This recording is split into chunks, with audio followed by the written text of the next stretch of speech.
안녕하세요, 올바름입니다. 몇 가지 일단은 정리를 하고 시작을 할까 합니다. 썸네일에서 조금 자극적으로 보이실 수도 있는데 일단은 베이스 먼저 말씀을 드릴게요. 제 베이스는 어쨌든 항상 오르고 내리는 것은 맞출 수 없다. 그러니까 우리는 기업 분석에 집중하고 매크로적인 부분은 몇 가지 신경 써야 되는 부분들이 물론 있습니다. 예를 들어서 장단기 금리차나 인플레이션이나, 그리고 인플레이션에 대해서는 이전에 이제 고PER 시대 인플레이션에서 주목을 해야 된다. 그 시점엔 조금 변동을 돼야 될 거다, 이런 얘기를 드린 바 있었는데, 그런 식으로 시장이 어느 정도 과열되었냐, 뭐 신용 경색이 일어날 기미가 보이느냐, 보통 이렇게 시장이 크래시되고 나면은 신용 경색이 오는 경우가 많기 때문에 여러 가지 그런 시장 전체가 무너질 가능성에 대해서는 많은 전문가분들의 의견에 따라 조금 완전히 팔고 나가는 게 아니라 조금의 변동을 해야겠죠. 그럼에도 원래 시장은 데드캣 바운싱이건 V자형 반등이건 W자형 반등이건 하락의 끝물만큼이나 항상 바운싱하는 힘이 더 세왔기 때문에, 그리고 이것이 더 가팔랐기 때문에 이 구간을 놓치고 들어가는 순간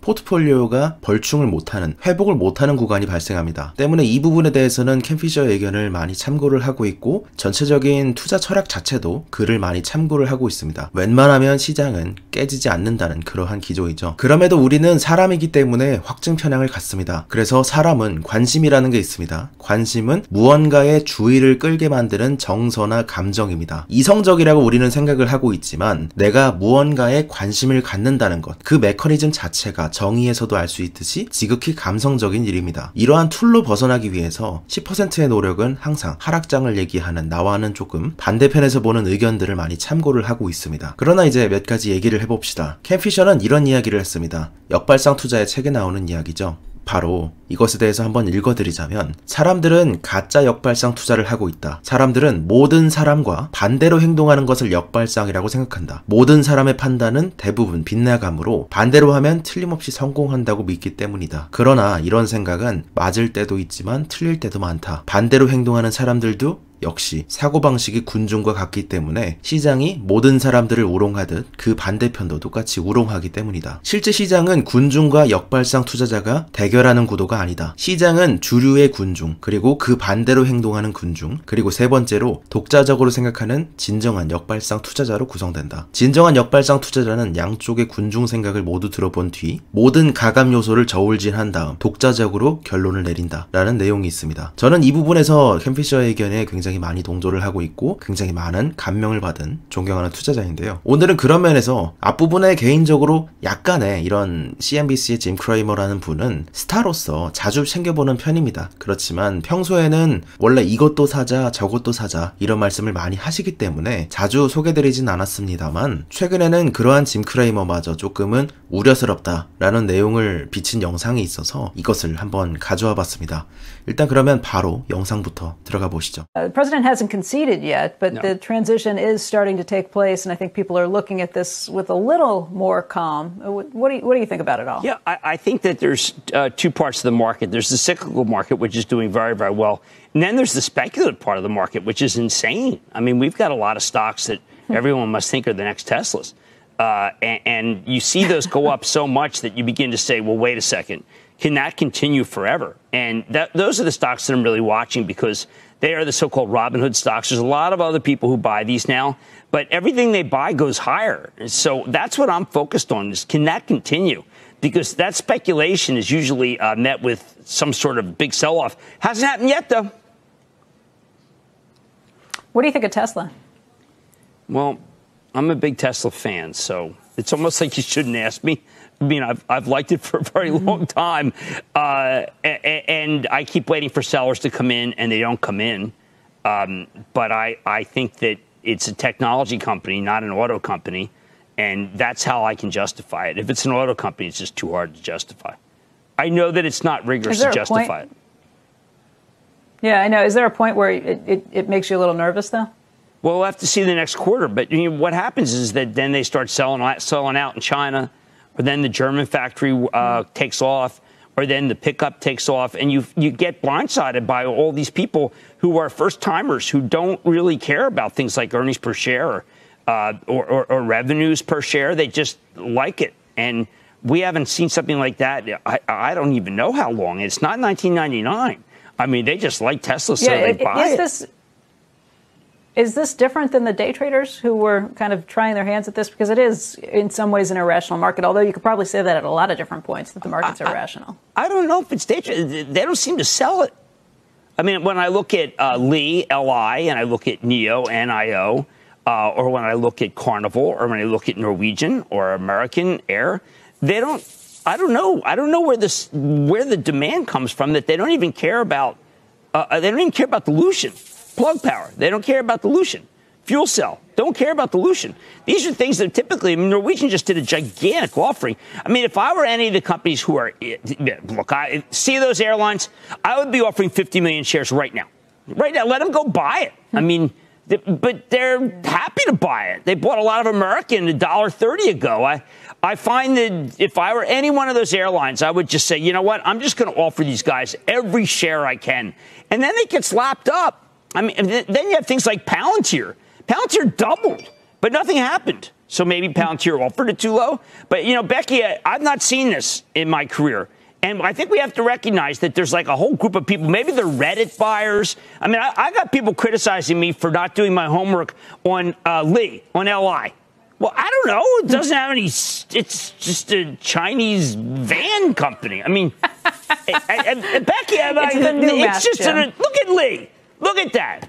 I got people saying, how can you tell us to take profits in Lee? And there are people who think I'm a war criminal because I want to take profits in NIO. But NIO went from 10 when it was on 60 Minutes down to 2.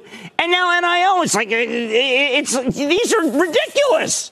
The most speculative market I've ever seen. I'll tell you. I was going to say, Jim, I mean, what a confluence of headlines. And then you layer on what you were just talking about with Becky, this seemingly endless generational bid for stocks in general. I mean, you know, look at these. I mean, Plug Power did a deal last week, 38 million shares at $22.25. You're up huge on that. Norwegian did a deal last week, 40 million shares at $20.80. You're up big on that.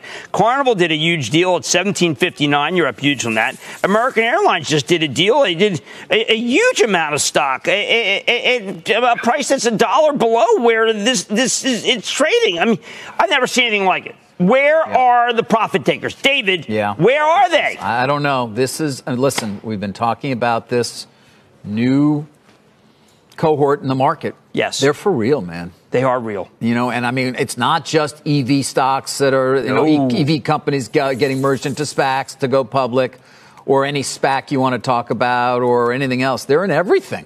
They are in everything. Carl, it is just an amazing to behold thing. I mean, the numbers for airlines aren't that great. It doesn't matter. They're thrilled. They buy them. I mean, if I were any one of those airlines, I would right now offer 50 million shares right now. And they buy it. How much money do they have? I don't know. Right. Well, Jim, to that point, where is the wisdom right now in zagging when the others are zigging? I'm thinking of B of A last week talking about full bull, saying sell the vaccine, peak profitability, peak sentiment. Are you willing to go there? Well, I think that what's happened is that there is a sense that if Pfizer, Moderna, and AstraZeneca can all make something, particularly AstraZeneca, because it's different style vaccine, then we have it beat. Now, of course, the odd thing is that the case number each day shows we don't have it beat at all. But it doesn't matter. People are just willing to look through this. David, I find it unbelievable that people are willing to look through the number of cases. But there are a lot of people who genuinely believe, there's about 70 million people, frankly, who genuinely believe that it's either a hoax or that it's not that bad. Don't get me down. I was feeling a little better somehow. What did I make you get? I don't know. When I think about 70 million people who have a different set of what they consider to be facts than the rest of us, it's just it's disturbing.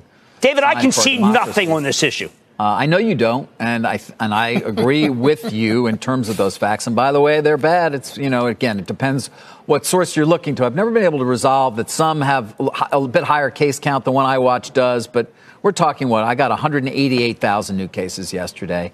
Texas, California, both with significant numbers. Thankfully, not as bad a day in terms of deaths. But, Carl, we've said it many times. And by the way, we've been, I think, having excellent coverage of various hospital systems around the country. It's a chorus that they all add to every day, unfortunately, which is they're filling up.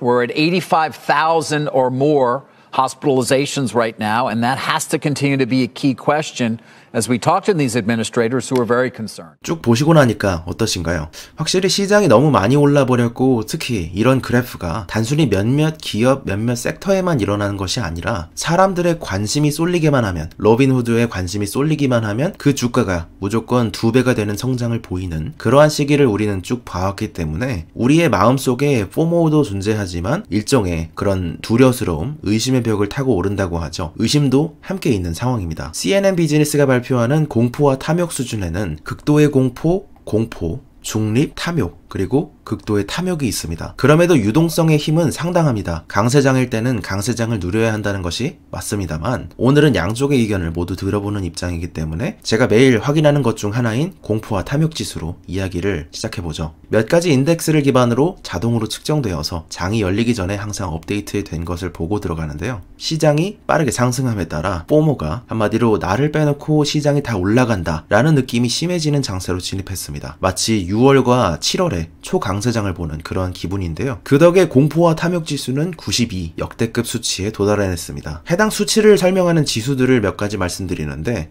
그 첫 번째는 지난 5일 평균의 풋옵션 콜옵션 비율입니다. 풋옵션은 시장이 하락할 경우에 베팅하는 것이고 콜옵션은 시장이 상승에 베팅하는 옵션이죠. 지난 2년 동안 가장 낮은 풋옵션 매수 수준의 레이시오를 가졌다는 것이 극심한 탐욕을 나타내고 있습니다. 여기서 극심한 탐욕이라는 게 제가 주관적으로 말씀을 드리는 게 아니라 아까 말씀드렸듯이 CNN 비즈니스의 극심한 탐욕이라는 그 수준을 말씀드리는 것입니다. 11월 9일 이후부터 중립에서 바로 극심한 탐욕 수준으로 들어섰죠. 그러면서 여기는 안전 피난처에 대한 수요입니다. 주식이 지난 20거래일 동안 채권보다 10.44%포인트를 능가했습니다. 이는 2년 정도 동안 채권 대비 주식의 가장 강력한 퍼포먼스를 보이고 있는 상황인데요. 11월 23일 전에도 탐욕 정도였는데 그 이후부터는 극심한 탐욕 정도에 진입했죠. 그리고 주식 가격 자체로 볼 때, 주식 가격의 강도로 볼 때는 52주 최고치를 매기는 수준에 가까워짐에 따라 극도의 탐욕 수준에 들어섰다고 얘기되어지고 있는데 11월 23일 전까지는 탐욕 수준이었다가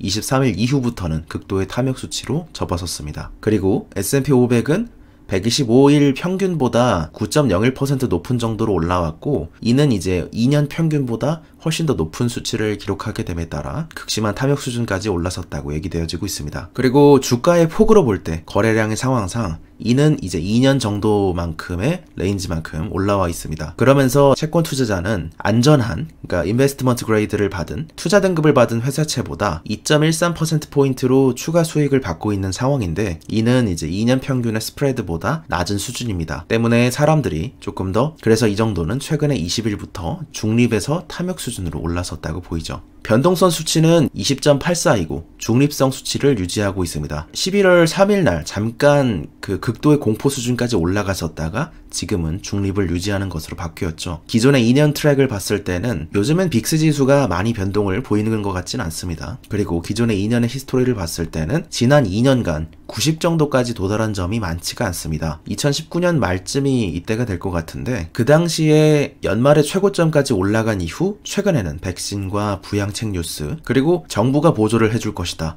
그리고 또 빅테크니까 좋은 것이다, 이런 점으로 물론 반독점 이슈에 의해서 조금 눌려있는 모습을 보이지만 이것도 사후적인 해석일 뿐 정확한 이유를 알 수는 없습니다. 주식은 정말 미스터 마켓이라고 할 만큼 이 자체에서 굉장히 많은 것을 사람들의 군상을 반영하고 있는 것이기 때문에, 왜냐면은 반독점 이슈가 올해 처음에 터진 게 아니죠. 그리고 이전에 올라갈 때라고 해서 반독점 이슈가 없었던 것도 아닙니다. 그러니까 투자자의 투심에 달려있는 부분이고 이런 것에 해석되고 그렇지가 않습니다. 오늘은 시장은 너무 투기적이다 이렇게 얘기하는 CNBC의 간판 스타인 짐 크레이머가 말하는 모습들을 보았는데요. 원래도 짐 크레이머 영상들을 보신 분들은 이해를 하시겠지만 처음 보시는 분들은 어휘가 이분이 조금 원래 강한 편입니다. 그러니까 조금 이해하시고 보시면 될 것 같고, 전체적으로 시장은 의심의 벽을 타고서 계속해서 오르는 모습을 보여주고 있고 워낙에 역대급으로 강세장이 길게 펼쳐지는 시기는 패러다임 시프트, 한마디로 뭔가의 산업 자체가 바뀌는 시기입니다.